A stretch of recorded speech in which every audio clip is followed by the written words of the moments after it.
ए भैया केहू बियाह कले हो भैया। हमार लड़का गुजरात में रहेला, बिल्डिंग के काम करेला, 6,150 रुपया कमाला भैया। अतवार मंगर के दारू गांजा पिएला भैया। खेत बाड़ी ना हाथ दूसरे के खेत में घूरा फेंकाला भैया।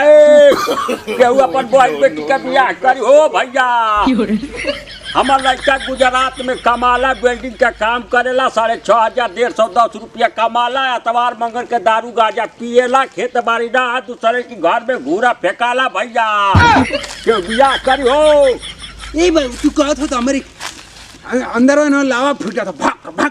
अरे साला रुक साले, ग्राहक ससुर खोजत है जा। ग्राहक हम न खोजिला आया, बहुत आदमी के बियाह करल रहे।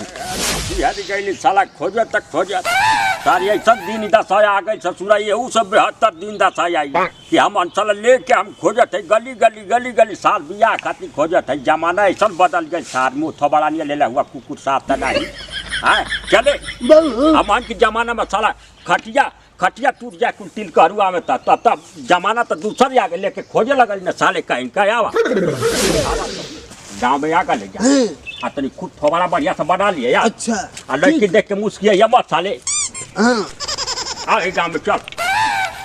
क्यों बा हो सज्जन व्यक्ति घर गाँव में। अरे भैया हमार लड़का यार बियाह करेला हो भैया। हमार लड़का गुजरात रहेला, 6,150 रुपया कमाला, बिल्डिंग का काम करेला भैया। अतवार मंगल के पियला, हमार घूरा दूसरे खेत में फेंकाला भैया। छान कमराई है, 1.5 लाख मांग है भैया। एगो गाड़ी सिकड़ी अंगूठी लड़का देख ला लो भैया। ए क्यों हो भैया? या ये साहब तो नसीबिया गधा की फलाना से लिखल है ससुता किस्मतिया। वो बड़ा तो साले कहीं का चला कुचिन गाँव देखला ना मिले तो का कर जी बाबू। आवा एने आवा। ए भैया क्यों बियाह करे हो भैया? हमारा लड़के से हमारा लड़का गुजरात रहला। ए भैया क्यों बियाह ए चाले ता नहीं घरे चला तो बोलत मुंह सुखा गए हमार ससुर। कहीं पानियो ना पियन काम कर। अब एतना ना बोलब, 60 में बोलो, 60 में कुछ बोलो। चल खाली दो हला बोले यार। दुई बात बोल दिया। बाबूजी कहले कि बाजी खटिया ऊंचा बादा हो टूट टाट गए पसुतिया मरदा बात है नहीं। ए भैया केहू अपन बहन बेटी दे हो। ए भैया केहू अपन बहन बेटी दे दो हमारा लड़का खा लिया भैया। ए भैया केहू सुना तो ना गाँव में का बात या केहू हो भैया अपन बहन बेटी दे हमारा लड़का खा लिया भैया। अपन बहन बेटी दे डालो। अरे सरवाई कौन है हमारे? सस्ता कमाल रास्ता में। अरे तोरी बहन गई का बोल फंस रे तबा। हां ए भैया हो केहू सज्जन व्यक्ति। ए भैया ये आदमी जन तलौकत हो भैया। बात है बाबू की तार बहन बेटी है। ये भैया हमारा लड़का देख रहा भैया। 1 नंबर का भैया गुजरात रहेला, बिल्डिंग का काम करेला, 6,150 रुपया कमाला भैया। अतवार मंगर के पियला, हमार खेत बाड़ी ना भैया। दूसरे के खेत में घूरा फेंकाला भैया। छान कमरैया भैया। 1.5 लाख एगो गाड़ी और माला सिकड़ी अंगूठी दहेज मांगला भैया। बहन बेटी होके तो बतावा सस्ता कमाल रास्ता में। हो जैसे लगा कले हां कि अपन बहन बेटी दई हो तुम्हार बहन बेटी का आखा भैया मुंह दिखा रे।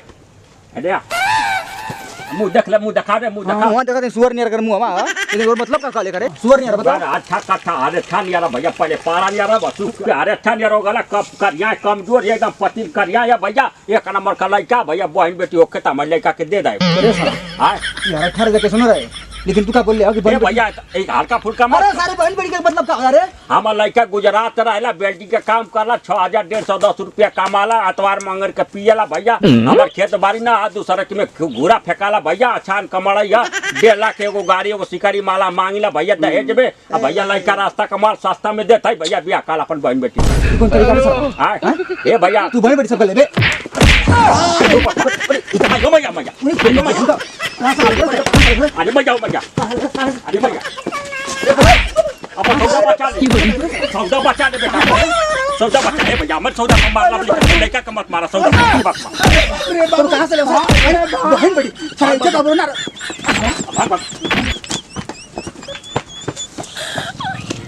अरे साला भाग रे।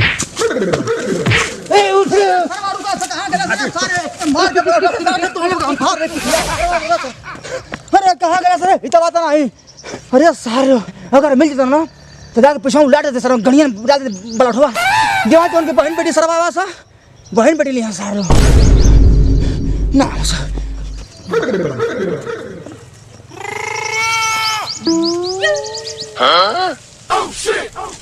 चल गए सार चुप कर मुंह चुप कर साला आज सुन ले सार बालाठा मान के पिछवाड़ा में डाल दे सार बहन बेटी खोजे सारे आज के बाद सुन बिया मत कर रह हुए ये भले एक बिया का नाम मत लिए साले कह क्या खाली शादी के नाम ले कुछ करना मत ये सार वैसे ही रह हुए रहा आप जिंदगी भर हमारे के देख के संतोष करके जी ससुरा चुपचाप पटाई हमारे को देख के चल भाग